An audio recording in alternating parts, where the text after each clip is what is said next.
ఈనాటి ధ్యానం కొరకు యోహాను సువార్త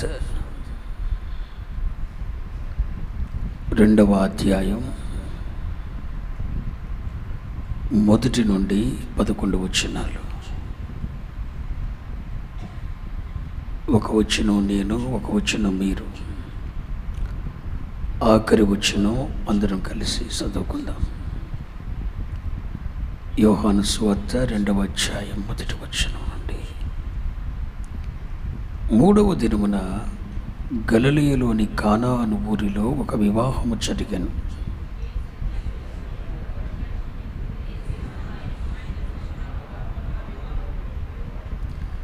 ద్రాక్షారసం అయిపోయినప్పుడు యేసు తల్లి వారికి ద్రాక్షారసము లేదని ఆయనతో చెప్పగా,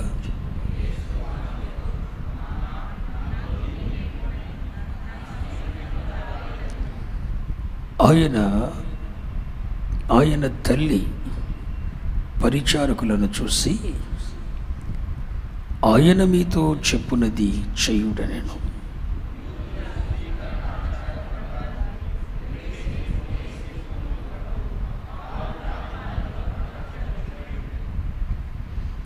యేసు ఆ బానలను నీళ్లతో నింపుడని వారితో చెప్పగా, వారు వాటిని అంచుల మట్టుకు నింపిరి.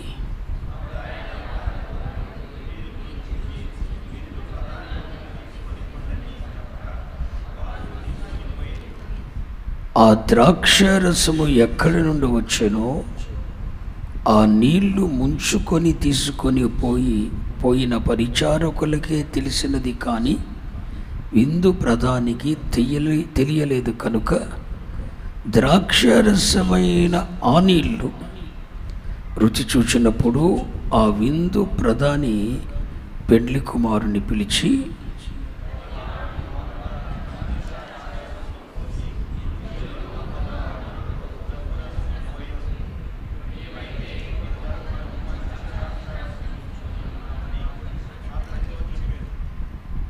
అందరం కలిసి, గలిలయలోని కానాలో యేసు ఈ మొదటి సూచక క్రియ చేసి తన మహిమను బయలుపరచును.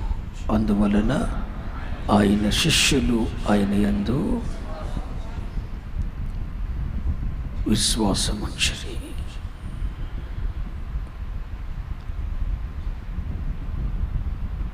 చాలా ఉన్నతమైన సందేశాన్ని ఈరోజు మీరు వినబోతున్నారు.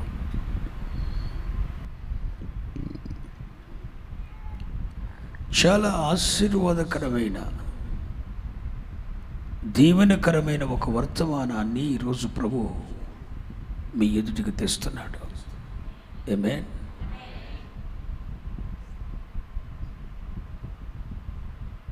ఈరోజు నేను మీ ముందుకు తీసుకుని వస్తున్న వర్తమానం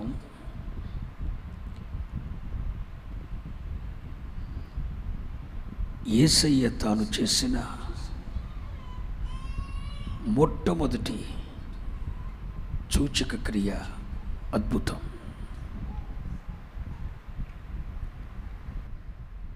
యేసయ్య తన సేవా పరిచర్య ఆరంభంలో ఈ సూచక క్రియ చేసి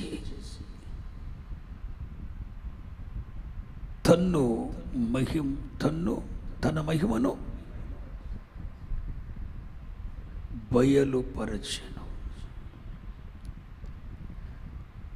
ఈరోజు నేను మీ ముందుకు తీసుకొని వస్తున్న వర్తమానం నీ జీవితంలో ప్రభువు చేయబోతున్న ఒక ఆశ్చర్య కార్యాన్ని బట్టి ప్రభువు మహిమ నీ విషయంలో బయలుపరచబడబోతుంది. ఈ 50 రోజుల్లో ప్రభు తన మహిమను బయలుపరచబోతున్నాడు. తన మహిమను బయలుపరచబోతున్నాడు. మాటలతో కాదు, ఒక సూచక క్రియ చేసి మరి యేసయ్య చేసిన ఆ మొదటి సూచక క్రియ ఏంటి అని మనం ఆలోచిస్తే, గలిలయలోని కానా అను ఊరిలో యేసయ్య ఆ సూచక క్రియను చేశాడు. ఎక్కడ? గలిలయలోని కానా అను ఊరిలో. చదవండి, 11వ వచనం చదవండి. గలిలయలోని కానాలో యేసు ఈ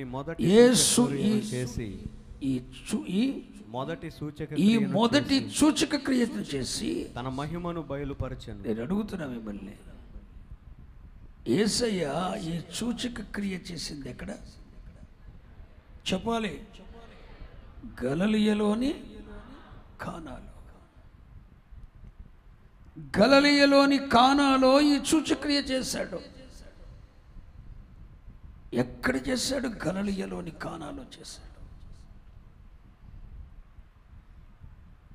ఈ గలిలయ గూర్చి, కానా గూర్చి ఒక మాట చెప్పి మిమ్మల్ని ప్రోత్సహించాలని చెప్పి నేను ఆశపడుతున్నా. గలిలయ ఎలాంటిదో మీకు తెలుసా? మత్తయి సువార్త 4వ అధ్యాయం 15-16 వచనాలు చూడండి. నజరేతు విడిచి జెబూలూను నఫ్తాలి అను దేశముల ప్రాంతములలో సముద్ర తీరమందలి కపెర్నహూమునకు వచ్చి కాపురముండెను. జెబూలూను దేశమును నఫ్తాలి దేశమును యోర్దానుకు ఆవలనున్న సముద్ర తీరమున అన్యజనులు నివసించు గలిలయయు చీకటిలో కూర్చుండి ఉన్న ప్రజలను. అక్కడ ఉన్న ప్రజలు ఎలాంటి వాళ్ళు అంటండి? గలిలయను గూర్చి దేవుని వాక్యం చెప్తున్న మాట ఏంటంటే, అది అన్యజనులు నివసించు గలిలయ. అక్కడున్న ప్రజలు చీకటిని ప్రేమించేవారు, చీకటిలో కూర్చున్నవారు. పరిశుద్ధ గ్రంథములో చీకటి అనేది పాపమునకు ప్రతీకగా ఉన్నది. అంధకార సంబంధమైన సాతాను రాజ్యములో ఉన్న వారికి ప్రతీకగా ఉన్నది. ఈ గలిలయ అన్యజనులను నివసించున్నది. అక్కడ ప్రజలు చీకటిలో కూర్చున్నారు. ఎక్కడ? చీకటిలో కూర్చున్నారు, మరణ ఛాయల్లో ఉన్నారు. కింద మాటలు చదవండి. చీకటిలో కూర్చుండి ఉండిన ప్రజలను మరణ ప్రదేశంలోను. ఎక్కడ? అక్కడ ఉన్న వారందరూ ఎక్కడ ఉన్నారంటండి? చెప్పాలి. మరణ ప్రదేశంలో ఉన్నారట, మరణ ఛాయల్లో ఉన్నారట. అంటే గలిలయ అనే ప్రాంతం, అక్కడున్న ప్రజలు అన్యజనులు, అక్కడున్న ప్రజలు చీకటిలో నివసిస్తున్నారు. అది అన్యజనులు నివసించు గలిలయ. వారందరూ కూడా మరణ ఛాయల్లో ఉన్నారు, మరణ ప్రదేశంలో ఉన్నారు. ఒక మాట చెప్పాలంటే, అంత ఎన్నిక గల ప్రాంతమేమి కాదు.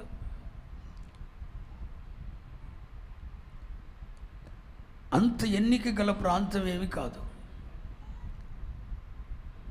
అసలు ఆ రోజుల్లో ప్రజల యొక్క నానుడు ఏంటంటే, యోహాను సువార్త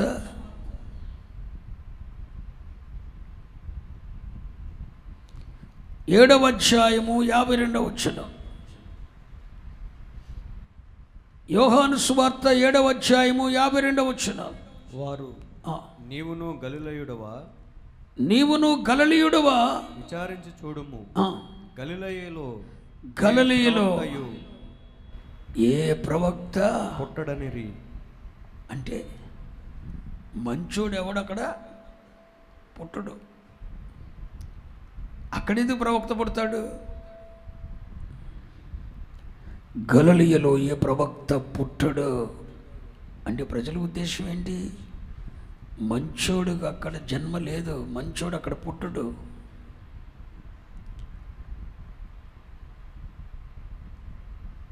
గలిలయ అది అన్యజనులు నివసించు గలిలయ. అక్కడ కూర్చున్న ప్రజలు చీకటిలో ఉన్నారు, మరణ ప్రదేశంలో ఉన్నారు. అసలు అక్కడి నుండి ప్రవక్త ఎవడు పుట్టడు. అంటే గలిలయను ప్రజలందరూ తృణీకరించారు. అక్కడి నుండి మంచిదేది రాదు అని. అలాంటి ఒక గలిలయలో కానా అని ఒక ఊరుంది. కానా. ఈ కానా అనే మాటకు అర్థమేంటో తెలుసా? నలిగిన రెల్లు, నలిగిన రెల్లు అని అర్థం. ఎలాంటి రెల్లు? నలిగిన రెల్లు. నలిగిన రెల్లు. నలిగిన రెల్లు వంటి దేశము అనే అర్థం వస్తుంది కానా అనే మాటకు. దాన్ని సరైన రీతిలో అర్థం చేసుకోవాలంటే అక్కడున్న ప్రజలు ప్రకంపనాల చేత, ప్రతికూలతల చేత కొట్టబడి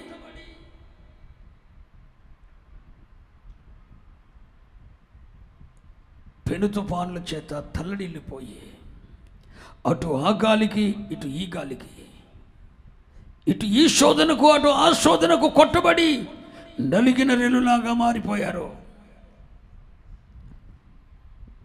ఒక మాటలో చెప్పాలంటే దుర్భరితమైన జీవితాన్ని అక్కడున్న ప్రజలు జీవిస్తున్నారు. నలిగిపోయిన రెల్లు లాంటి వాళ్ళు. ఆ ప్రాంతము చూస్తేనేమో, గలిలయ చూస్తేనేమో అన్యజనులు నివసిస్తున్న ప్రాంతం అది. అంటే దేవునిని ఎరుగని వారు, దేవునికి దూరస్తులు, చీకటిలో ఉన్న ప్రజలు, చీకటిని ప్రేమించేవారు, మరణ ప్రదేశంలో ఉన్నవారు. ఆ గలిలయ జిల్లాలోనే ఈ కానాను ఊరేంటంటే నలిగిన రెల్లు లాంటి మనుషులు. అటు ఆ శోధనకు ఇటు ఈ శోధనకు, అటు ఆ విషమ పరిస్థితికి ఈ విషమ పరిస్థితికి నలిగిపోయారు. ఇలాంటి నలిగిన రెల్లు లాంటి దుర్భరితమైన జీవితాన్ని జీవిస్తున్న గలిలయలోని కానా అను ఊరికి యేసు వచ్చాడు.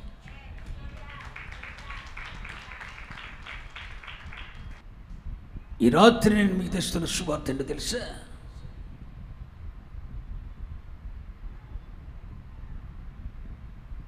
నీ జీవితం కూడా గలిలయ లాంటిదేమో. ఇప్పటి వరకు మరణ ఛాయల్లో నీవు నీ కుటుంబం ఉందేమో. మరణం మీ ముందు నవ్వుతుందేమో. ఇంకా సేపటిగా మరణం కాటు వేస్తుంది అన్నట్టుగా మరణ భయం చేత, మరణ ఛాయల్లో, మరణ ప్రదేశంలో మీరున్నారేమో. చీకటి అశాంతపు కోరల్లో చిక్కబడిన పరిస్థితిలో ఉన్నారేమో. దేవునికి దూరస్తులుగా ఉన్నారేమో. దేవునిని ఎరుగని అన్యజనుల వలె దేవునికి దూరస్తులుగా ఉన్నారేమో. మనుషులందరి చేత తృణీకరించబడిన గలిలయ వలె మీరున్నారేమో. ఆ గలిలయలోనే కానా అను ఊరు వలె సమస్యల చేత, ప్రతికూలల చేత నలిగిపోయిన రెల్లు వలె ఉన్నారేమో. ఇలాంటి నలిగిన రెల్లు లాంటి నీ జీవితాన్ని ఉద్ధరించటానికి, నీ బ్రతుకును పునరుద్ధరించటానికి నీవెన్నటికీ ఆయన దగ్గరకు చేరుకోలేవన్న సంగతి ఎరిగిన దేవుడు.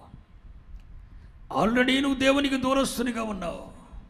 ఆల్రెడీ దేవుణ్ణి సమీపించలేని అంధకారంలో ఉన్నావు. దేవుని ఎరుగని స్థితిలో ఉన్నావు. ఎన్నటికీ దేవునికి చేరుకోలేనంత సుదూరముగా ఉన్నావు, మరణ ప్రదేశంలో ఉన్నావు, చీకటి అశాంతుల్లో ఉన్నావు. ఈ విధమైన ప్రతికూలతల చేత, సమస్యల చేత, ప్రకంపనాల చేత కొట్టబడి నలిగిన రెల్లులాగా ఉన్నావు. అశాంతి కోరల్లో చిక్కుబడి ఉన్నావు. ఇలాంటి పరిస్థితిలో ఉన్న నీవు ఆయనను చేరుకోలేవని ఎరిగిన దేవుడు, ఆయన ఎదుగుని వెళ్ళలేవని ఎరిగిన దేవుడు, చీకటిలోనూ మరణ ఛాయల్లో ఉన్న నలిగిన రెల్లు వంటి నీ బ్రతుకును ఉద్ధరించటానికి ఆయనే గలిలయలోని కానా అను ఊరికి ప్రత్యక్షమయ్యాడు. ఆయనే వచ్చాడు, ఆయనను ఆహ్వానించాడు. ఈ రాత్రి నేను మీకు చెప్తున్నా, ఒక్క ఆహ్వానాన్ని చెప్పు యేసయ్యతో. అయ్యా, నలిగిన రెల్లువలే ఉన్నానయ్యా, ప్రకంపనాల చేత, ప్రతికూలల చేత నలిగిన రెల్లువలే ఉన్నానయ్యా, మరణ ప్రదేశంలో ఉన్నానయ్యా, చీకటి ఛాయల్లో ఉన్నానయ్యా, తృణీకరించబడిన గలిలయ లాంటి జీవితంలో ఉన్నానయ్యా, సమస్యల చేత నలిగిపోయిన అనుభవంతో నలిగిన రెల్లు వలె ఉన్నానయ్యా. నా జీవితంలోనికి ఒకసారి రండి, మా బ్రతుకులలోనికి ఒకసారి రండి అని మీరు ఆహ్వానించగలిగితే, తృణీకరించబడిన గలిలయలోని నలిగిన రెల్లు వంటి కానాలో జరిగిన విందుకెళ్ళిన దేవుడు ఒక్క మాటను చెప్పగలిగితే, యేసు నాలోనికి రండి, ప్రభు అయిన యేసు క్రీస్తు నన్ను దర్శించండి అని ఒక్క మాట చెప్పగలిగితే, మీ జీవితాన్ని ఉద్ధరించటానికి ఆయన మిమ్మల్ని దర్శించబోతున్నాడు. యేసును ఆయన శిష్యులు నా వివాహానికి పిలువబడ్డారు. నీ ఒక్క పిలువు. దుర్భరితమైన జీవితాన్ని జీవిస్తున్నానయ్యా, అనగార్చబడిన బ్రతుకుతున్నానయ్యా, గలిలయ లాంటి తృణీకరించబడిన స్థితిలో ఉన్నాను, మరణ ఛాయల్లో ఉన్నాను, చీకటి అంధకారంలో కూర్చున్నాను, ఎటు చూచినా వెలుగు కానటం లేదు. ఒకటి పోయిందంటే మరొకటి, మరొకటి పోయిందంటే మరొకటి, చీకటిలో తడువులాడుకునే బ్రతుకుగానే నా జీవితం ఉందయ్యా. కానావలే నలిగిన రెల్లువడే ఉన్నానయ్యా, దుర్భరితమైన జీవితాన్ని జీవిస్తున్నానయ్యా.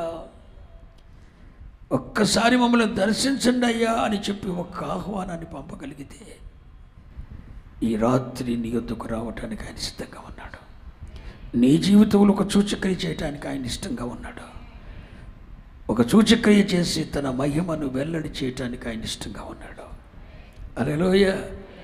యేసయ్య చేసిన ఈ మొదటి సూచక్రియ ఎక్కడ చేశాడు?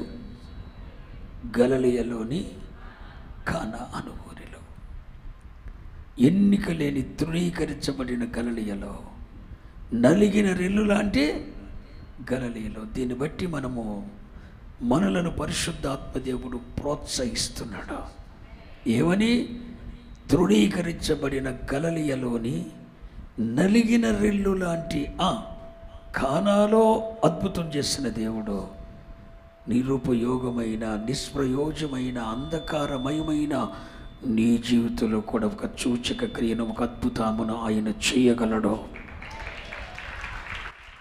నిన్ను ప్రోత్సహిస్తున్నాడు పరిశుద్ధాత్ముడు,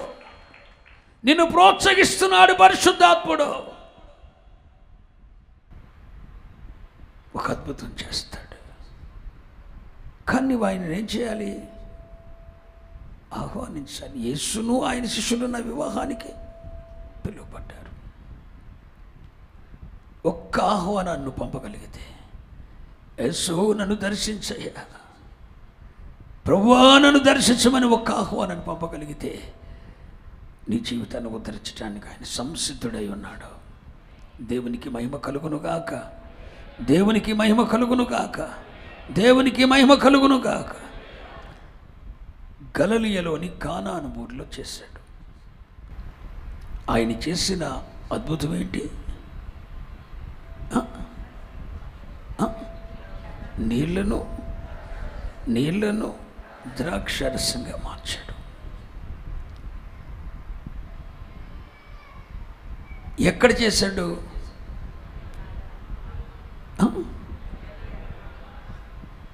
కానాను ఊర్లో చేశాడు. ఎప్పుడు చేశాడు? వివాహంలో చేశాడు. ఎక్కడ? వివాహ విందులో చేశాడు. ఎప్పుడు చేశాడు? అక్కడున్న ద్రాక్షరసం అయిపోయినప్పుడు చేశాడు. ఓ మంచి మాట తీసుకొని వస్తున్నాను, మీరు హృదయంలో రాసుకోండి. ఓ మంచి మాట తీసుకొని వస్తున్నాను, మీరు హృదయంలో రాసుకోండి. ఈ భూ సంబంధమైన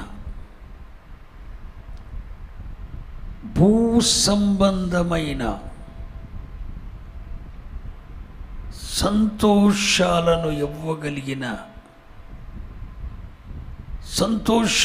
ఇవ్వగలిగినవన్నీ నీ జీవితంలో ఏదో ఒక రోజున ఖచ్చితంగా అయిపోతాయి. ఇది వాస్తవం.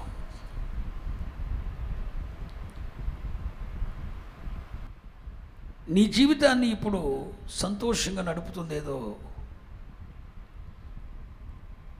నీ బ్రతుకులో ఏది నీకు సంతోషం అనిపిస్తుందో,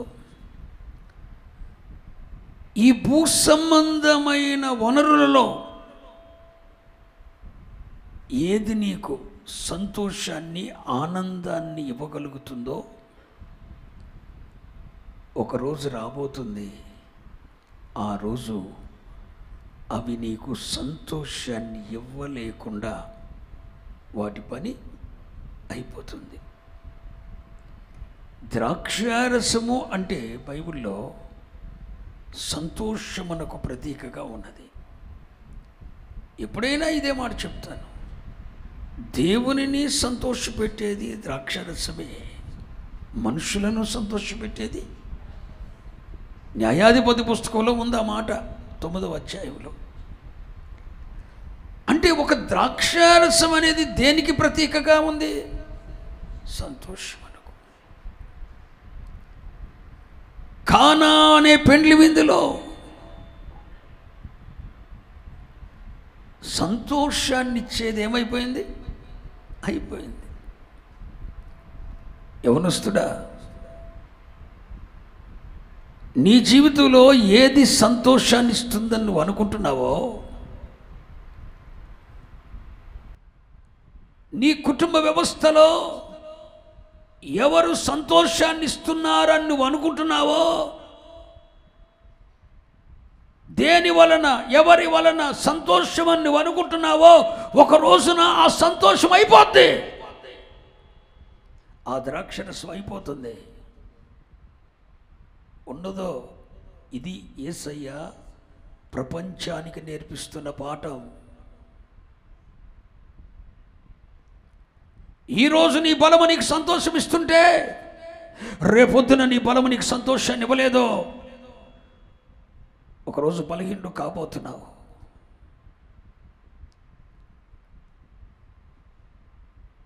అందుకని మహాజ్ఞాని అని సొలొమోను అంటాడు, యవనుడా, నీ యవనమును బట్టి నీవు సంతోషించు, నీ కోరికల చొప్పున నడుచుకో, నీ ఇష్టం.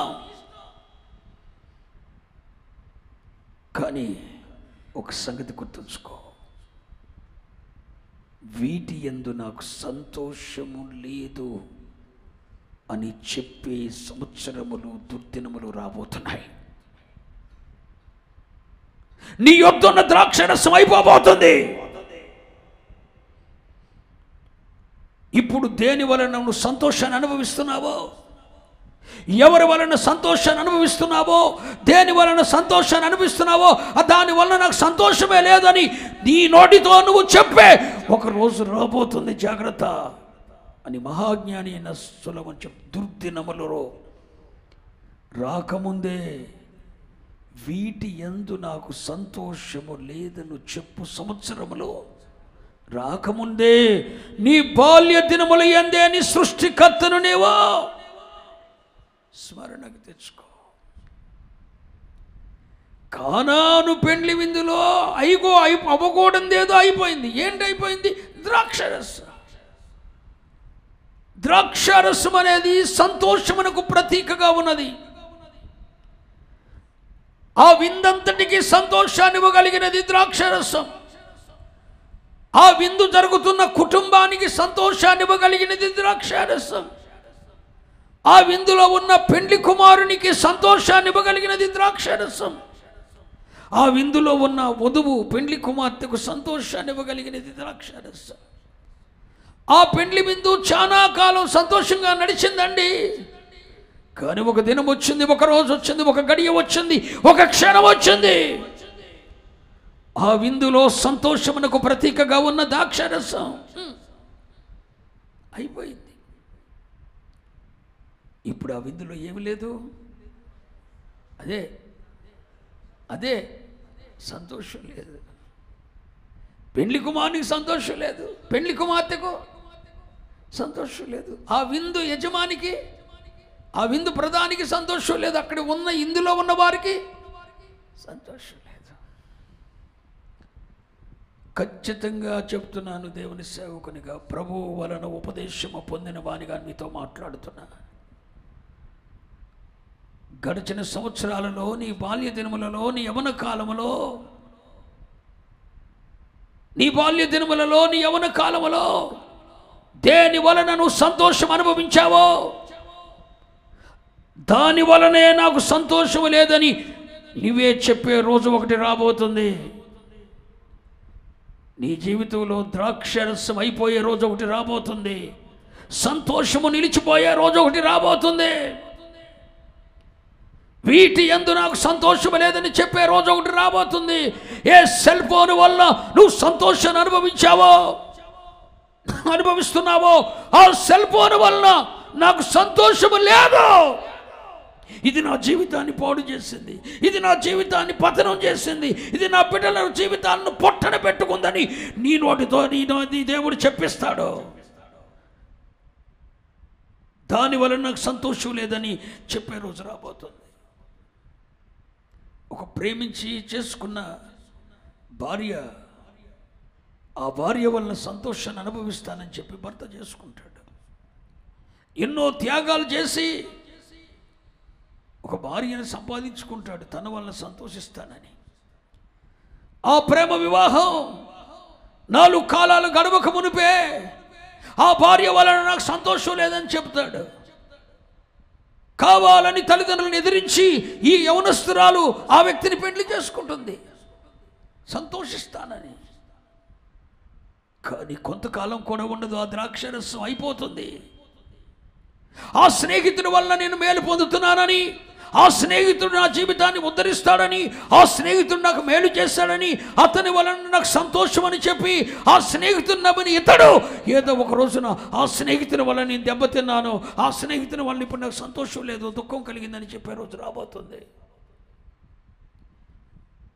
ఒక వ్యక్తికి నాకు అయిన పరిచయం, ఆ పరిచయం వల్ల నాకు సంతోషం కలిగిందని నీ నోటితో చెప్పావుగా, ఆ పరిచయం వల్ల నాకు ఇప్పుడు సంతోషం లేదని నీ నోటితోనే చెప్పే రోజు ఒకటి రాబోతుంది. ఈ అనుభవమే ద్రాక్షరసం అయిపోవటం. అర్థమైంది అన్న వాళ్ళు స్తోత్రం చెప్పండి. ద్రాక్షరసం ఉండదండి. భూ సంబంధమైన వనరులతో, భూ సంబంధమైనవి ఏవేవి నీకు సంతోషాన్ని ఇస్తున్నాయో, ఎవరెవరు నీకు సంతోషాన్ని ఇస్తున్నారో, దేని వలన నువ్వు సంతోషం పొందుతున్నావో నీ నోటితో నువ్వు చెప్పబోతున్నావు, దాని వల్ల నాకు సంతోషం లేదు, ఈ కూతురు వలన సంతోషం లేదు, ఈ బిడ్డల వలన నేను సంతోషాన్ని అనుభవించామని చెబుతావుగా. వివాహము అనేది కుటుంబ వ్యవస్థను చూపిస్తుంది, కుటుంబ వ్యవస్థను చూపిస్తుందండి. ఈ భూ సంబంధమైన కుటుంబ వ్యవస్థలో భార్య వలన సంతోషించానని చెప్పినోడు ఆఖరిదాకా మాట చెప్పడు, మధ్యలోనే అయిపోద్ది. ఏంటి మాట్లాడండి అరా, ద్రాక్షరసం మధ్యలోనే అయిపోద్ది. ఆ భార్య వలన సంతోషం లేదని చెప్పేస్తారు. తర్వాత ఈ భర్త వల్ల సంతోషాన్ని అనుభవించానని చెప్పిన భార్య హ్యాపీగా ఉన్నానండి పెళ్లి చేసుకున్న తర్వాత అన్న ఆవిడ చెప్పుద్ది ఏమని, ఈ భర్త వల్ల సంతోషం లేదండి అని. పిల్లల్ని ఇస్తే సంతోషంగా ఉన్నానన్న తల్లిదండ్రులు పిల్లల వలన సంతోషం లేదని చెప్తారు. కుటుంబంలో దాక్షరసం అయిపోతుంది. నీవు దేని వలన సంతోషాన్ని అనుభవిస్తున్నావో, ఎవరి వలన సంతోషాన్ని అనుభవిస్తున్నావో, ఆ భూ సంబంధమైన వనరులు, వసతులు నీకిచ్చే ద్రాక్షారసం ఒక రోజున టోటల్గా అయిపోతుంది అన్నది నగ్న సత్యం. అది యోహాను సువార్త 2వ అధ్యాయం చెప్తున్న మాట. హలో, ఆ వ్యక్తితో నా పరిచయం ఎంత బాగుందో తెలుసా నాయన? ఆ పరిచయం ఎక్కడికి వెళ్ళొద్దో నీకు తెలియదు నాన్న. నువ్వు సావటానికి అది కారణం అవుతుంది. జాగ్రత్త చెప్తున్నా. మళ్ళీ పెద్ద పాట పాడేస్తాడు, పెద్ద ఆరాధన చేసేస్తాడు. ఏంటది? టూ మచ్ చేస్తున్నావు. భయపడాల్సినోడివి నువ్వు. దేవునికి జడవలసినోడు జడవపోగా తెగిస్తున్నావు, బరి తెగిస్తున్నావు పశువులే నువ్వు. ఆ పరిచయానికి సంతోషం అనుకుంటున్నావు, నీ ద్రాక్షరసం అయిపోబోతుంది. ఈ బలమును బట్టి నువ్వు సంతోషిస్తున్నావు కదా ఈరోజు. అదే బలము నీలో లేనప్పుడు మీరు నమ్ముతారా? టీ పట్టుకొని గ్లాస్ తాగుతానికి ఈ 2 ఏళ్ళు సహకరించు. పట్టుకొని తాగలేను, సపోర్ట్ చేయలేవు. నీ బలమును బట్టి నువ్వు సంతోషిస్తున్నావేమో. నువ్వు చెప్తావు నాకు సంతోషం లేదని. ఆ వ్యక్తిని బట్టి సంతోషిస్తానని చెప్పేతావుగా. కొంతకాలమే. ఆ పెండ్లి విందులో ద్రాక్షరసం ఎంతకాలం ఉంది? కొంతకాలం ఉంది. మధ్యలో ఏమైంది చెప్పండి? అయిపోయింది. లోక సంబంధమైన వ్యక్తులు, లోక సంబంధమైన వనరులు, భూ సంబంధమైన సామాగ్రి, భూ సంబంధమైన పరిచయాలు నీకిచ్చే సంతోషము ఆఖరి వరకు ఉండదు, మధ్యలోనే అయిపోతవి. రాసిపెట్టుకో. కానా పెండ్లి విందులో జరిగింది ఇదే జరిగింది. అయిపోయిందండి. నీ జీవితంలో కూడా ఏదో ఒక రోజున నీకున్న బలం, నీకున్న ధనం, నీకున్న శక్తి, నీకున్న ఆరోగ్యం, నీకున్న బలం, నీకున్న సంతోషం అయిపోద్ది, ఉండదు. వీటిని నమ్ముకోవద్దని ప్రభువు చెప్తున్నాడు. నువ్వు బలవంతుడు కావచ్చు, నీ వల్ల ఒక్క అడుగు వేయలేకుండా చేయగలడు దేవుడు. నాకు సంతోషం లేదు ఇప్పుడు అంటావు నీవు. సంతోషం కొరకేగా తల్లిదండ్రులు కాదని ఆ ప్రయత్నం చేస్తున్నావు. సంతోషం కొరకేగా భర్తను అన్యాయం చేస్తున్నావు. నీ భర్తకు ఎసరు పెడుతున్నావు నీవు. సంతోషం కొరకేగా ఆ అక్రమ సంబంధం, సంతోషం కొరకేగా ఆ అన్యాయంగా సంపాదన, సంతోషం కొరకేగా మరొకరితో పరిచయం.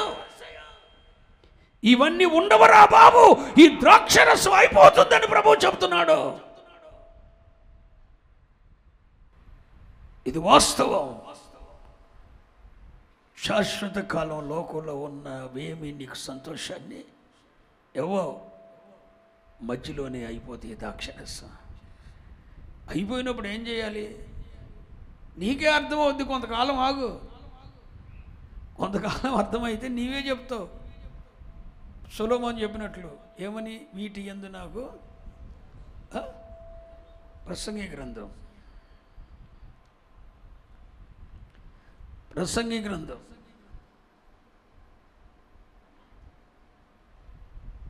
ఎరా ఎందుకు వెళ్తాం, ఎందుకు వస్తున్నారు? ప్రసంగి గ్రంథం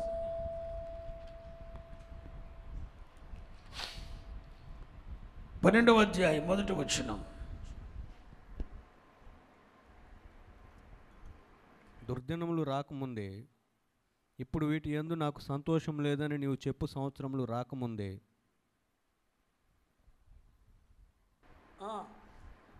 తేజస్సునకును సూర్యచంద్ర నక్షత్రములకును చీకటి కమ్మక మునిపే వాన వెలిసిన తరువాత మేఘములు మరలా రాకమునిపే వీటి యందు నాకు సంతోషము లేదని చెప్పు సంవత్సరములు రాకముందే నీ సృష్టికర్త అయిన దేవుని నువ్వు స్మరణకు తెచ్చుకును. ఎప్పటికే మీకు అర్థమై ఉంటుంది. బహుశా ఆ భర్త వలన సంతోషపడతాను అనుకున్నావు, సంతోషపడలేదు. ఆ భార్య వలన సంతోషపడతాను అనుకున్నావు, సంతోషపడలా. ఆ పరిచయం వలన సంతోషపడతాను అనుకున్నావు, సంతోషపడలా. ఆ బిడ్డల్ని ఇస్తే సంతోషంగా ఉంటాను అనుకున్నావు, ఆ బిడ్డల వలన సంతోషపడలేదు. అంటే నీ కుటుంబ వ్యవస్థలో భార్య వలనో, భర్త వలనో, బిడ్డల వలనో, ఆస్తి వలనో, అంతస్తు వలనో, ఐశ్వర్యం వలనో, పేరు వలనో, ప్రఖ్యాతి వలనో నీకొచ్చే సంతోషం రోజులు తరబడి ఉండదు, దినాలు తరబడి ఉండదు, సంవత్సరాలు తరబడి ఉండదు, మధ్యలోనే అయిపోద్ది ద్రాక్షరసం అన్న పాఠాన్ని యోహాను సువార్త 2వ అధ్యాయం మనకు చెప్తుంది. స్తోత్రం చెప్పండి అందరూ ఒకసారి. ఇప్పుడు నువ్వు దీన్ని ఏకీభవించబోయినా ఆల్రెడీ నీ గుండెల్లో తెలిసింది, అయిపోద్ది ద్రాక్షరసం ఉండదా. ద్రాక్షరసము దేనికి ప్రతీక అన్నాను? సంతోషమునకు ప్రతీక. సంతోషం లేదు, అయిపోయింది. అప్పుడు ఏం చేయాలి? మరుగు లేకుండా, మర్మము లేకుండా యేసయ్య దగ్గరికి రావాలి. ప్రభువా, నాకు దీని వలన సంతోషం లేదు,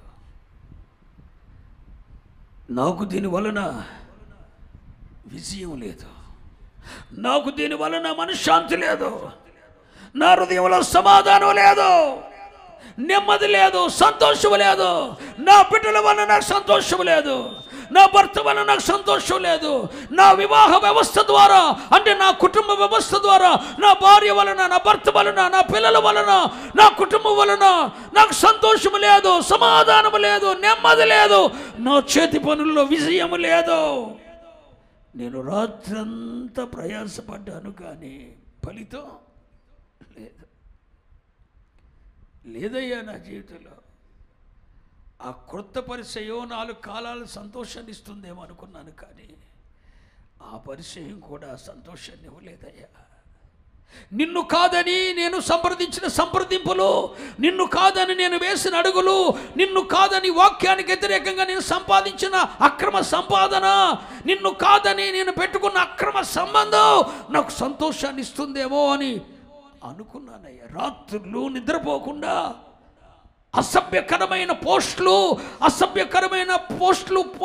పోస్టులు ఫేస్బుక్లో, వాట్సాప్లో, ట్విట్టర్లో చూస్తూ సంతోషాన్ని అనుభవిస్తారనుకున్నా, కానీ వాటి వల్ల కూడా సంతోషం లేదనే సంగతి అర్థమైందయ్యా. నా జీవితంలో ద్రాక్షరసం అయిపోయిందయ్యా, సంతోష గడియలు అయిపోయాయి, నెమ్మది లేదయ్యా. నా బాల్య దినముల నుండి సంతోషం లేదు, నెమ్మది లేదు, విజయం లేదు, ఫలితం లేదు. ఇదిగో నా బ్రతికిలా తగలడిందయ్యా అని మర్మం లేకుండా యేసు యొద్దకు రావాలి. ద్రాక్షారసము లేదని యేసుతో చెప్పగా, చదవండి మాట. ద్రాక్షారసం అయిపోయినప్పుడు 3వ వచనం, 2వ అధ్యాయం 3వ వచనం. ద్రాక్షారసం అయిపోయినప్పుడు యేసు తల్లి వారికి ద్రాక్షారసము లేదని ఆయన దేవునికి స్తోత్రం చెప్పండి. హల్లెలూయా. అయిపోయినప్పుడు ఏంటి? ద్రాక్షారసం అయిపోయింది, సంతోషాన్ని ఇచ్చే సంగతులన్నీ అయిపోయినాయి. అప్పుడు ఏం చేయాలి? యేసు తల్లి వారికి ద్రాక్షారసం లేదని ఆయనతో చెప్పగా, యేసయ్యతో చెప్పాలి. యేసయ్య, నా బ్రతుకులో సంతోషం లేదు, నా భర్త వలన, నా బిడ్డల వలన, నా ఉద్యోగం వలన, నా రాబడి వలన, భౌతిక వనరుల వలన నాకు సంతోషం లేదయ్యా, సంతోషం లేదు, ద్రాక్షరసం అయిపోయిందయ్యా అని చెప్పాలి. చెప్పినప్పుడు ఆయన మౌనంగా ఉంటే ఇంకా దేవుడు నీ జీవితంలో కార్యం చేయటానికి నిర్ణయ కాలం రాలేదు అని వెయిట్ చేయాలి. నువ్వు ఆయనతో చెప్పావు, నా బ్రతుకులో సంతోషం లేదయ్యా అని, నా కుటుంబ వ్యవస్థ వలన సంతోషం లేదు, నా ఉద్యోగం వలన సంతోషం లేదు, నా బిడ్డల వలన సంతోషం లేదు, నా రాబడి వలన సంతోషం లేదు, దేని వలన నాకు సంతోషం లేదు, సమాధానం లేదు, నెమ్మది లేదు, విజయం లేదు అని నువ్వు ఆయనతో చెప్పిన తర్వాత యేసయ్య ఒకవేళ ఇంకా నా సమయము రాలేదంటాడేమో. Wait on the lord. ఆయన నీ కొరకు కార్యం చేసే వరకు నీవు కనిపెట్టుకున్నాడు. ఆయన నీ కొరకు ఒక సలహా ఇచ్చే వరకు వేచి చూడు. సంతోషం ఎక్కడుందని చెప్పి సొలొమోను వలె ప్రయత్నం చేయొద్దు. సంతోషం ఎక్కడుందని ఉద్యానవనాలు కట్టించుకున్నాడు, ఇండ్లు కట్టించుకున్నాడు, గోపురాలు కట్టించుకున్నాడు, వనములు నాటాడు, ఉద్యానవనములు నాటాడు. 700 మంది భార్యలను, 300 మంది ఉపపత్తులను ఉంచుకున్నాడు. వెండి బంగారము, ధనము, ఆస్తి, ఐశ్వర్యము సంపాదించాడు. సంతోషము దొరకలేదు సొలొమోనుకి. ఈరోజు నేను మీతో చెప్తున్నా, నీ జీవితంలో దేని వలన సంతోషం లేకపోతే లేదని ఎవరితో చెప్పాలి? మాట్లాడినారా? యేసయ్యతో చెప్పాలి. చెప్పిన తర్వాత ఆయన మౌనంగా ఉన్నాడు. ఇంకా నీ జీవితంలో ఆయన కార్యం చేసే సమయం ఇంకా నిర్ణయకాలం.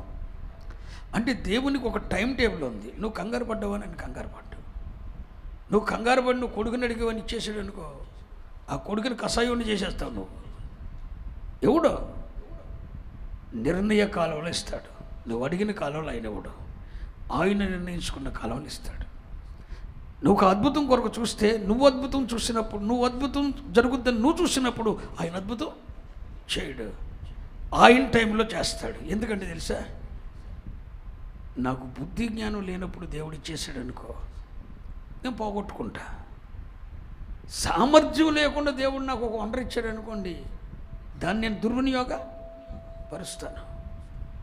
దేవుడు ఏదైనా నీ పట్ల చేస్తే అది దుర్వినియోగం కాకుండా ఉండటానికి, అది నీకు నిరుపయోగం కాకుండా ఉండటానికి సమయోచితంగా ఏ టైంలో ఎప్పుడు ఏది ఇవ్వాలో, ఏ కార్యం చేయాలో ఆయన నిర్ణయ కాలంలో చేస్తాడు.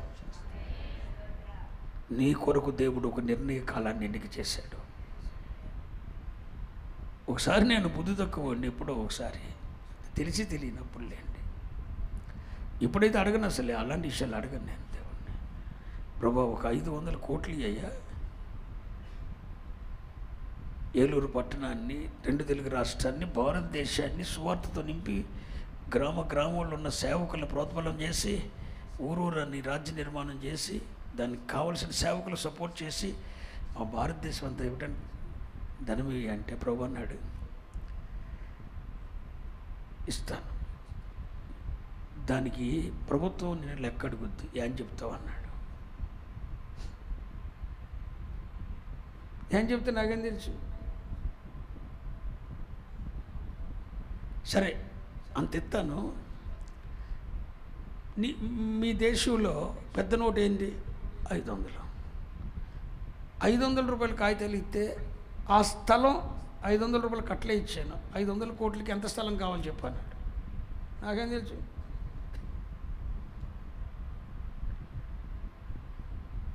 మరి దాన్ని ప్రభుత్వానికి లెక్క చెప్పాలి. ఎట చెప్తావు చెప్పు అన్నాడు.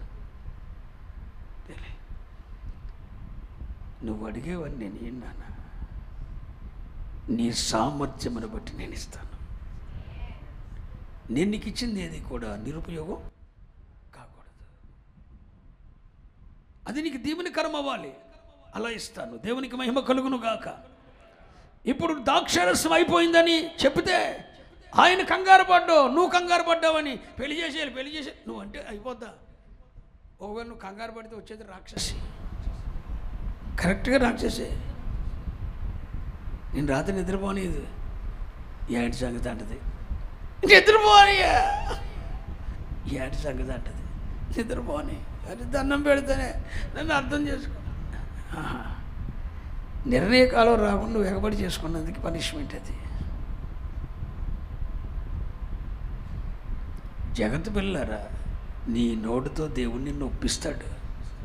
నాకు సంతోషం లేదు, దీని వలన, వీరి వలన, ఫలానా దాని వలన, ఫలానా పరిచయం వలన, నా కుటుంబం వలన, నా ఆరోగ్యం వలన నాకు సంతోషం లేదు. అయిపోయింది, ద్రాక్షరసం అయిపోయింది, అని నీ నోటితో దేవుడు చెప్పిస్తాడు. చెప్పించినప్పుడు నువ్వేం చేయాలి? అయిపోయిందని నువ్వు నిరాశ చెందనవసరం లేదు. అయిపోయిందన్న సంగతి నువ్వు ఎవరి దగ్గర తేవాలి? యేసే దగ్గరికి తేవాలి. లేదయ్యా, ద్రాక్షరసం అయిపోయిందని చెప్పాలి. నా జీవితంలో సంతోషం అయిపోయిందని చెప్పాలి. సమాధానం లేదని చెప్పాలి. విజయం లేదని చెప్పాలి. నా ప్రయత్నాలు సఫలం కావట్లేదని చెప్పాలి. ఎట్టుపోయినా ఇరికించబడుతున్నానని చెప్పాలి. ఆయన ఒకవేళ వెంటనే స్పందించాడా, నీ కొరకు కార్యం జరిగినట్లే. ఒకవేళ ఆయన వెయిట్ చేసాడంటే అర్థం ఏంటంటే ఆ సామర్థ్యం ఇంకా నీకు రాలేదని అర్థం. ఓ మాట చెప్తాను. అబ్రహాముకి పాలు తేనెలు ప్రవహించి వాగ్దాన దేశాన్ని ఇస్తానని చెప్పి కల్దీల దేశం నుండి మాటిచ్చి తీసుకొచ్చాడు. ఎవరిని? అబ్రహాముని. ఇచ్చాడా? మాట్లాడరేంటి? ఇచ్చాడా? ఇలా నీ తరువాత నీ సంతానం 400 సంవత్సరాల తర్వాత ఆ దేశాన్ని స్వాధీనపరుచుకుంటారు అన్నాడు. అంటే 400 సంవత్సరాల ప్రణాళికని దేవుడు ఇప్పుడు అబ్రహాం దగ్గర వేసాడు. దేవుని మర్మాలంతా చెక్కు. నీ జీవితంలో కార్యం జరగట్లేదంటే అర్థం ఏంటో తెలుసా? నువ్వు వేచి చూడాలి. ఎంతవరకు అంటే నీ కొరకు దేవుడు కంబలి చెట్ల కొనలను కదిలేటట్లు చేస్తాడా? అప్పటి వరకు నువ్వు యుద్ధానికి వెళ్ళటానికి వెళ్ళలేదు. కంబలి చెట్ల కొనల చప్పుడు విన్నప్పుడే నువ్వు రేగాలి. దేవుడు నీకు ఒక సూచన ఇస్తాడు. దేవుడు నీ కొరకు కార్యం చేయటానికి ఒక సూచన ఇస్తాడు, ఒక ఆలోచన ఇస్తాడు. ఆయన నిన్ను రేపుతాడు. అప్పటి వరకు నువ్వు ఉండాలి. ఆయన నీ కొరకు కార్యం చేసే వరకు కూడా వెయిట్ ఆన్ ది లార్డ్. నువ్వు కంగారు పడ్డావని ఆయన కంగారు పడడు. కానీ ఒక మాట చెప్తున్నాను, నీ విషయమై ఒక సూచక క్రియ చేయటానికి ఇప్పుడైతే 50 దినాల్లో ఆయన రేగుతున్నాడు. నీ కొరకు ఒక నిర్ణయ కాలం వచ్చింది. నీ కొరకు దేవుడు కార్యాన్ని చేయటానికి త్వరపడుతున్నాడు. నీ సమయము వచ్చిందని ప్రకటిస్తున్నా. ఇది నీ కొరకే ప్రకటిస్తున్నా. ఇది నీ టైం. నీ కొరకు దేవుడు ఒక సూచక క్రియ, అద్భుత కార్యము చేయటానికి జగదుత్పత్తికి ముందుగానే దేవుడు నిర్ణయించిన సమయం బేషబా మినిస్ట్రీస్కి వచ్చి ఉన్నది, నీకు వచ్చి ఉన్నదే. ఇప్పుడే నేను ఒక కార్యాన్ని చేస్తున్నాను. హల్లెలూయా. ఆయనకి ఆలస్యం చేయడు. కానీ అయిపోయిందన్న సంగతి ఆయనతో చెప్పాలి. ద్రాక్షరసం లేదని సంగతి ఆయన చెప్పాలి. అయితే ప్రభు అంటాడు, ద్రాక్షరసం అయిపోయింది. ద్రాక్షరసం దేనికి ప్రతీక అన్నాను? సంతోషానికి ప్రతీక. వాస్తవానికి పాలస్తీనాలో ద్రాక్షరసం ఎక్కడుంచుతారు? ద్రాక్షరసాన్ని తిత్తులలో నిల్వ చేస్తారు.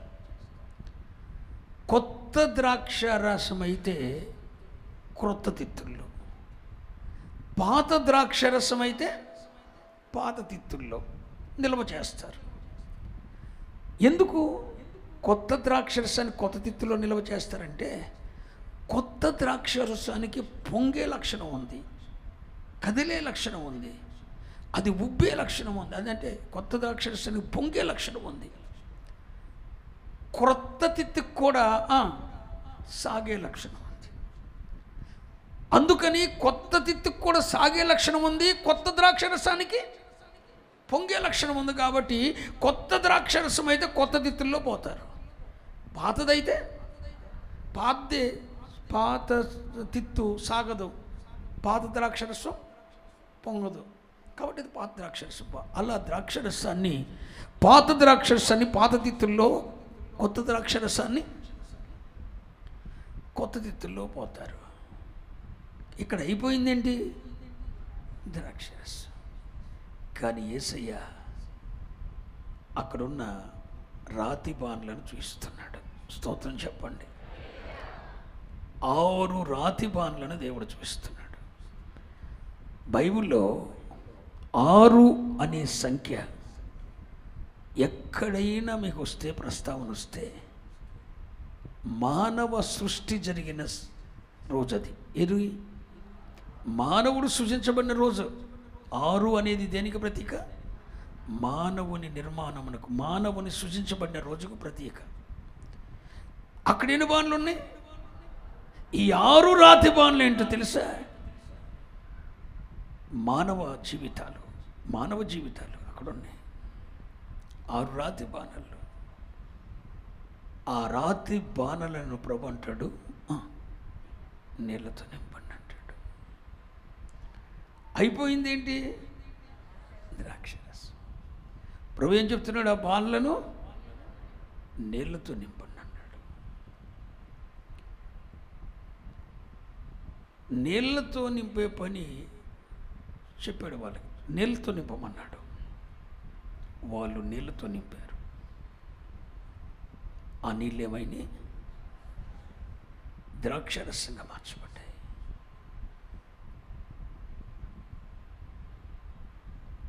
దీని అర్థం ఏంటి?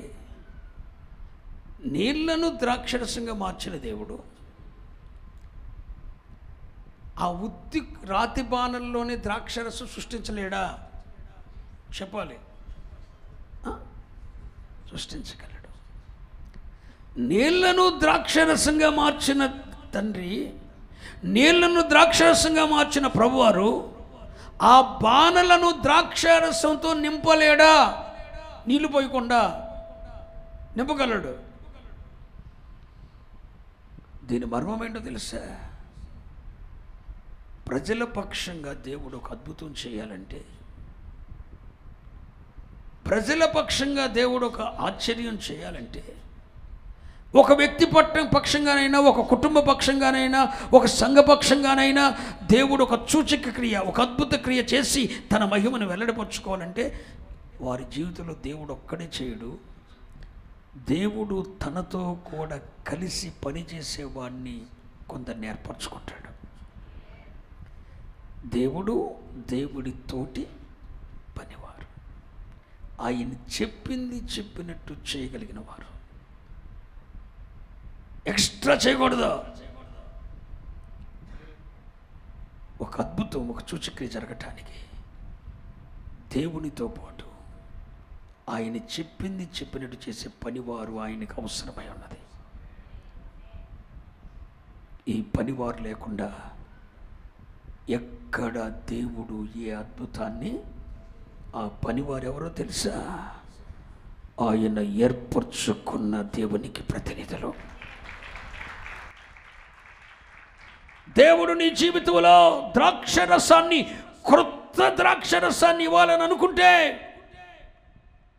నీ జీవితంలో నువ్వు కోల్పోయిన సంతోషాన్ని, నువ్వు కోల్పోయిన సమృద్ధిని, నువ్వు సంపాదించుకోలేని అయిపోయిన ద్రాక్షరసాన్ని మరలా తిరిగి నీ జీవితంలో పునరుద్ధరించాలంటే ప్రభువుతో పాటు నీ కొరకు పనిచేసే పనివారు కావాలి. పనివారు లేకుండా దేవుడు అద్భుతం చేయడు. ఎలీషా కాలంలో పాడైపోయిన నీటిని బాగు చేయటానికి ఆ నీటి ఊట యొద్దకు దిగి ఉప్పు వేయగలిగిన ఎలీషా అవసరమై ఉంది దేవునికి. మోషే కాలములో చేదు నీళ్లను మధురంగా మార్చడానికి ఒక కొమ్మ విరిసి నీళ్ళల్లో వేయగలిగిన పనివాడైనా మోషే కావాల్సిందే.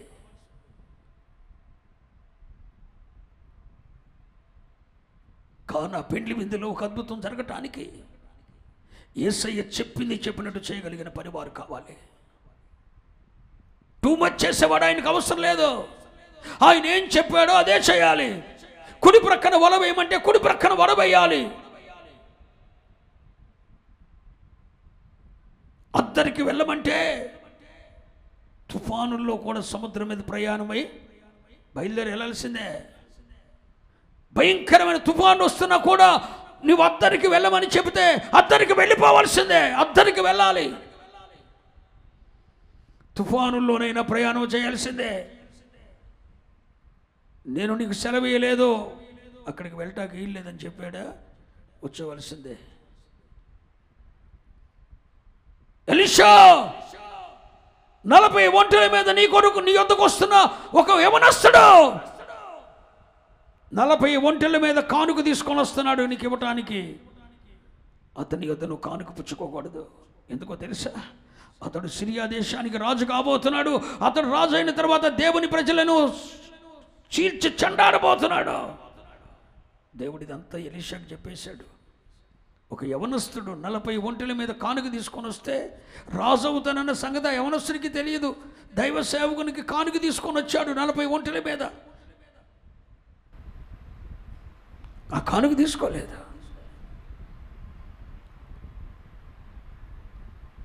దేవుడు ఏం చెప్తే అది చేయగలిగిన ఆయన చెప్పినది చేసేవారు. యేసయ్య ఒక్కడే అక్కడ నీళ్లను ద్రాక్షరసంగా చేయలేదు. చేయగలడండి. ఆ రాతి బాన్లను ద్రాక్షరసంతో నింపేయగలడు నీళ్ళు పోయకుండానే. కానీ ఆయన ఎక్కడ బైబిల్లో అలా ఏమి గోతులు తవ్వితే వర్షం లేకుండా వచ్చి నీళ్లు నిండే. మరి గోతులు తవ్వించలేడా? రాజుల కాలంలో గోతులు తవ్వమన్నాడు, గోతులు తవ్వాడు. గాలి లేదు, వర్షం లేదు, గోతుల్లో ఎట్టొచ్చింది? మరి ఇంత అద్భుతం చేసినాడు, గోతులు కూడా ఆయన తవ్వించలేదా? లేదు. దేవుని అద్భుతాలు, దేవుని సూచక్రియలన్నీ కూడా పనివాడితో ముడివేయబడి ఉంటాయి. దేవుడు తన పనివాడితో కలిసి పనిచేస్తాడు. ఎప్పుడైతే దేవుని పనివాడిని నెగ్లెక్ట్ చేస్తావో, ఈయన నీ బాన్లో నీళ్లు పోయడు, ఆయన ద్రాక్షరసం చేయడు. పనివాడు పని చేయాలి. సోమరితనంగా ఉన్న వాటితో దేవుడు పని జరిగించడు. సోమరితనం ఉన్న చోట పని జరగదు. దేవుడు చెప్పినట్టు చేయగలిగిన పనివాడు ఎక్కడుంటాడో అక్కడ అద్భుతం జరుగుతుందంటే దేవుని అసాధారణమైన కార్యాలు ప్రజలు చూస్తారు. దేవుడు మీ కొరకు పని చేసేవారిని దేవుడిచ్చాడు.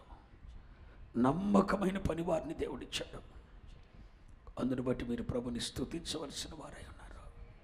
దేవునికి మహిమ కలుగునుగాక, దేవునికి మహిమ కలుగునుగాక. ప్రభు చెప్పాడు, ఆ బాణలను 6 బాణలు దేనికి ప్రతీక అన్నాను? మానవ జీవితాలే. ఏంటి 6 బాణలు? ఏంటి? మానవ జీవితాలు. ఆ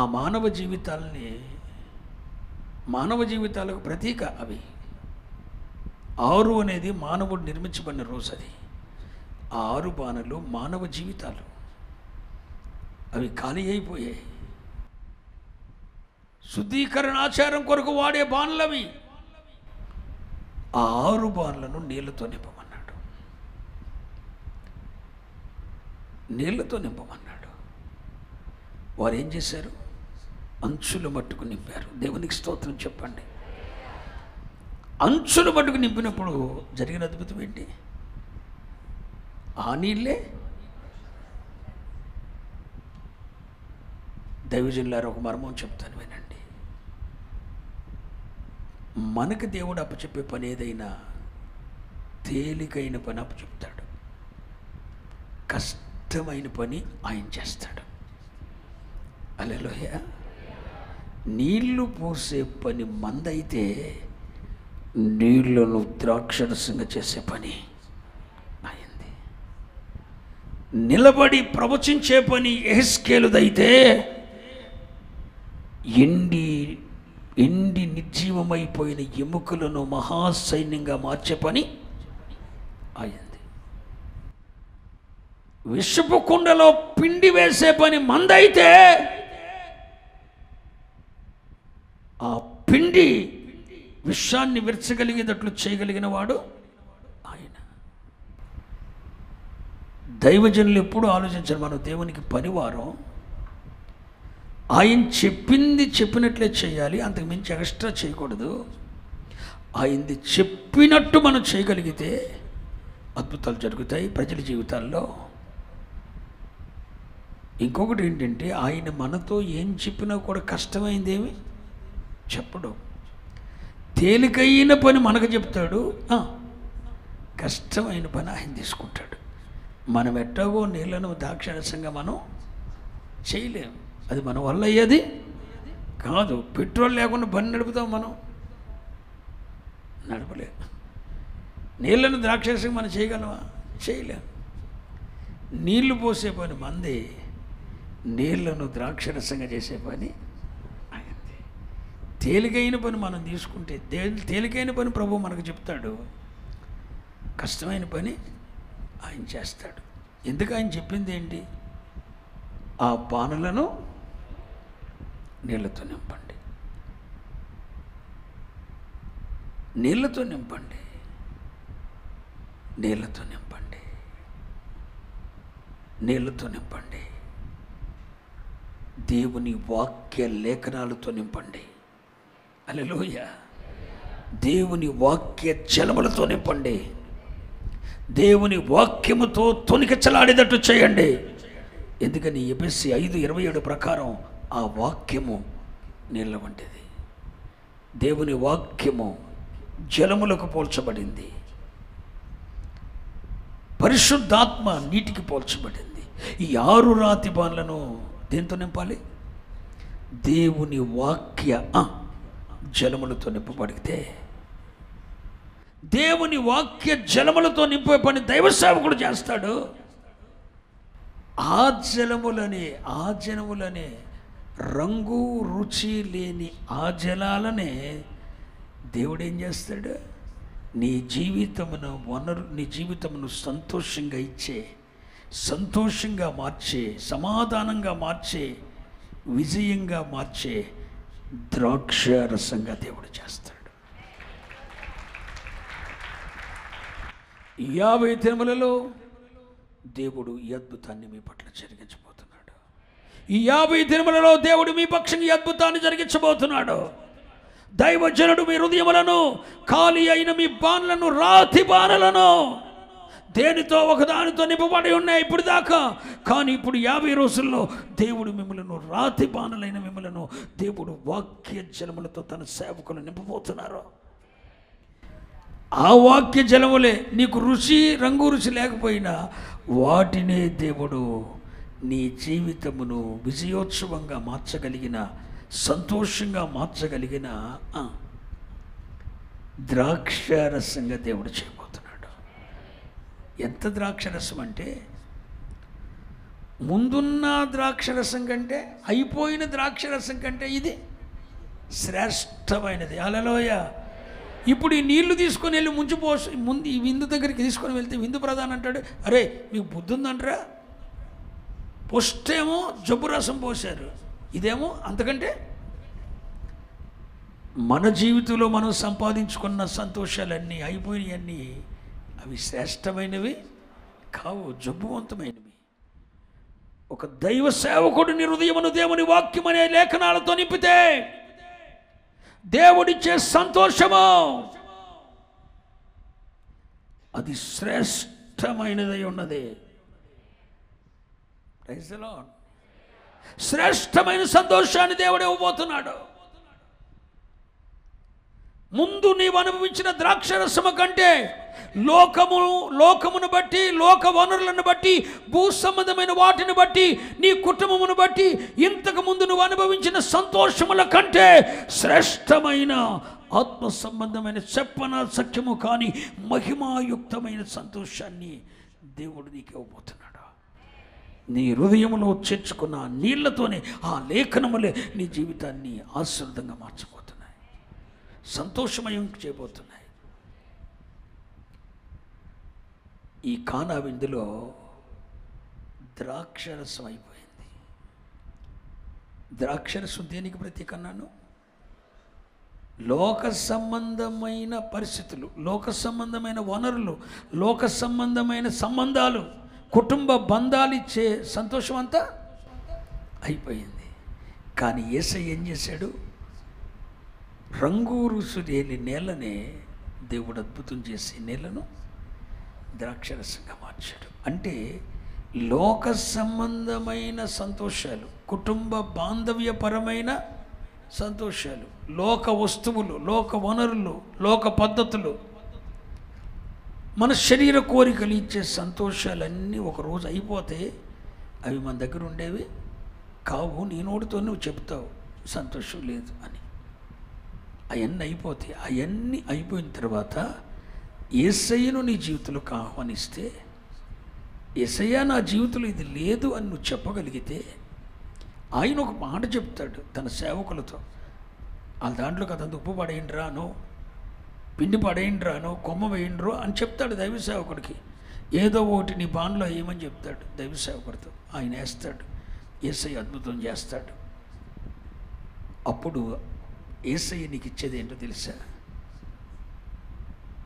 శ్రేష్టమైన ద్రాక్షరసం, సంతోషాన్ని ఇస్తాడు. ఎలాంటి సంతోషం అంటే రోమాపత్రిక 14వ అధ్యాయం, రోమాపత్రిక 14వ అధ్యాయం, రోమాపత్రిక 14వ అధ్యాయం 17వ వచనం. దేవుని రాజ్యము, దేవుని రాజ్యం భోజనమును పానమును కాదు, భోజనమును పానమును కాదు గాని నీతియు సమాధానమును పరిశుద్ధాత్మ యందలి ఆనందమునై ఉన్నది. సభలు కూడా దేవుని మహిమ పరచండి. ఆ ద్రాక్షరసం అయిపోయింది. యేసయ్య ఇప్పుడు ఇచ్చిందేంటి? నీతి, సమాధానం, పరిశుద్ధాత్మ యందలి ఆనందం. లోకమిచ్చే సంతోషం, లోక వనరులు ఇచ్చే సంతోషం, లోక సంబంధమైన వస్తువులు, లోక సంబంధమైన సామాగ్రి, లోక సంబంధమైన ఇచ్చలు, లోక సంబంధమైన బాంధవ్యాలు ఇచ్చే సంతోషాలన్నీ మానవ జీవితంలో ఒక రోజున అయిపోతావి. కానీ యేసయ్య ఏం చేస్తాడో తెలుసా? చెప్పున సఖ్యము కానీ సంతోషాన్ని ఇస్తాడు. ఆ సంతోషం ఏంటో తెలుసా? నీతి, సమాధానం, పరిశుద్ధాత్మ యందలి ఆనందం. ఎలాంటి పరిస్థితుల్లో కూడా సమాధానంగా ఉండగలిగిన స్థితికి దేవుడు నేను తెస్తాడు. ఇది నీళ్లను ద్రాక్షరసంగా చేసినప్పుడు నీతి ఉంటుంది, సమాధానం ఉంటుంది, పరిశుద్ధాత్మ యందలి. ఈ సంతోషము నీ యొద్ద నుండి ఎవడు తీసివేయలేడు. యేసయ్య ఒక్కసారి నీకు సంతోషం ఇచ్చాడా? ఆయన ఇచ్చిన సంతోషాన్ని మీ యొద్ద నుండి ఎవడో తీసివేయలేడు. యేసయ్య ఒక్కసారి నీ హృదయంలో సమాధానం నెలకొల్పాడా? పెద్ద తుఫాను కూడా నిన్ను కంగారు చేయలేదు. అలాంటి ఎవడు నీ యొద్ద నుండి తీసివేయలేని నీతి, సమాధానము, పరిశుద్ధాత్మ యందలి ఆనందాన్ని ప్రభువు మీకు అనుగ్రహించబోతున్నాడు. నీ భార్య నీకు సంతోషాన్ని ఇవ్వలేకపోయింది, నీ భర్త నీకు సంతోషం ఇవ్వలేకపోయాడు, నీ బిడ్డలు నీకు సంతోషాన్ని ఇవ్వలేకపోయారు. ఆ సంతోషాలన్నీ కొంతకాలమే వచ్చినాయి, మధ్యలో అవన్నీ అయిపోయినాయి. ఇప్పుడు నీ దగ్గర ఏమి లేదు? ద్రాక్షరసం లేదు, సంతోషం లేదు, సమాధానం లేదు, విజయం లేదు, సక్సెస్ లేడు, ఏమీ లేదు, అంతా లేదు, అయిపోయింది. ఇప్పుడు 50 రోజుల్లో నువ్వు ప్రభు యొద్దకు రాగలిగితే, ప్రభుని నీ జీవితంలోకి ఆహ్వానించగలిగితే, ప్రభు తన పనివారను పంపి నీ రాతి బాణులను దేవుడు తన వాక్యంతో నింపబోతున్నాడు. ఆ రాతి బాణంలో వచ్చిన వాక్యం, లేఖనం అనే నీళ్ళు నీ జీవితంలో చెప్పన సఖ్యము కాని సంతోషాన్ని, ఎన్నటికీ పోగొట్టుకోలేని ఆనందాన్ని, సమాధానాన్ని నీకు ఇవ్వబోతున్నాయి. ఈ కోడికలలో నువ్వు సమాధానం పొందుకోబోతున్నావు. ఈ కోడికలలో దేవుడు నీకు సమాధానం ఇవ్వబోతున్నాడు, సంతోషాన్ని ఇవ్వబోతున్నాడు, సమృద్ధిని ఇవ్వబోతున్నాడు. నీ యొద్ద నుండి ఎవడు తీసివేయలేని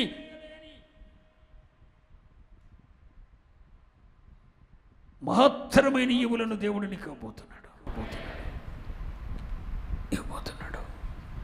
నీళ్ళనే ద్రాక్షరసంగా మార్చిన దేవుడు నీ జీవితంలో దేన్నైనా మార్చలేడా? మార్చగలడు. కన్నీటిని నాట్యంగా మార్చగలడు, చీకటిని వెలుగుగా మార్చగలడు, కారు చీకటిని ఉదయముగా మార్చువాడు, కన్నీటిని నాట్యంగా మార్చువాడు, మారా అనుభవాలను మధురంగా మార్చువాడు, రంగు రుచి లేని నీళ్లను ద్రాక్షరసంగా మార్చగలిగిన వాడు. నీ జీవితంలో జరుగును అని నీవు అనుకునని అసాధారణమైన కార్యాన్ని చేసి నీ స్థితిగతులను 50 రోజుల్లో మార్చబోతున్నాడు. ఒక అప్పర్ లెవెల్కి దేవుడు మిమ్మల్ని తీసుకొని వెళ్ళబోతున్నాడు. ఒక ఉన్నత స్థాయికి దేవుడిని తీసుకొని వెళ్ళబోతున్నాడు. ఇక నీ యొద్ద నుండి ఎవడు తీసివేయలేని ఈవులను పొందుకునే విధంగా దేవుడిని కొరకు అద్భుతాలు చేయబోతున్నాడు. ఇప్పటి వరకు నీకు ఇచ్చినవి అన్ని పోగొట్టుకున్నావు. అయిపోయినాయి. 10 లక్షలు ఉండాలి, అయిపోయినాయి. ఇదివరకు చాలా సంతోషం ఉండేది, అయిపోయింది. హలో బిడ్డలారా, ఈ యోహాను సువార్త 2వ అధ్యాయం నేర్పుతున్న పాఠం అదే నానా. వివాహ వ్యవస్థ ద్వారా, కుటుంబ వ్యవస్థ ద్వారా, లోక సంబంధమైన విందుల ద్వారా, ఆర్భాటాల ద్వారా వచ్చే సంతోషాలు శాశ్వత కాలం ఉండవు, మధ్యలో అయిపోతే అన్న పాఠం చెప్తుంది యోహాను సువార్త 2వ అధ్యాయం. అయిపోయిన తర్వాత అయిపోయింది కదా అని నువ్వు దిగాలుగా ఉండనవసరం లేదు. అయిపోయిన తర్వాత నువ్వు యేసయ్యని పిలువు. యేసయ్య నా జీవితంలోకి రమ్మని పిలువు. వస్తాడు, పనివాండ్రను పంపుతాడు, నీ బాణలను లేఖనములతో నింపుతాడు. ఆ లేఖనములే నీకు ఆదరణిచ్చేవిగా, ఆ లేఖనములే నీ జీవితాలు అద్భుతాలు చేసేవిగా, ఆ లేఖనములే నీ స్థితిగతులను మార్చేవిగా, ఆ లేఖనాలే దేవుని ప్రణాళికలో నీవేమై ఉన్నావో ఆ ఉన్నత స్థితికి తీసుకొని వెళ్ళేవిగా దేవుడే మార్చేస్తూ ఉంటాడు, అద్భుతాలు చేస్తాడు. ఇలాంటి అసాధారణమైన కార్యాలు మీరు 50 రోజుల్లో చూడబోతున్నారు, పొందుకోబోతున్నారు. ఇది వాస్తవం. దేవుడు నాకు ఇచ్చిన సందేశం.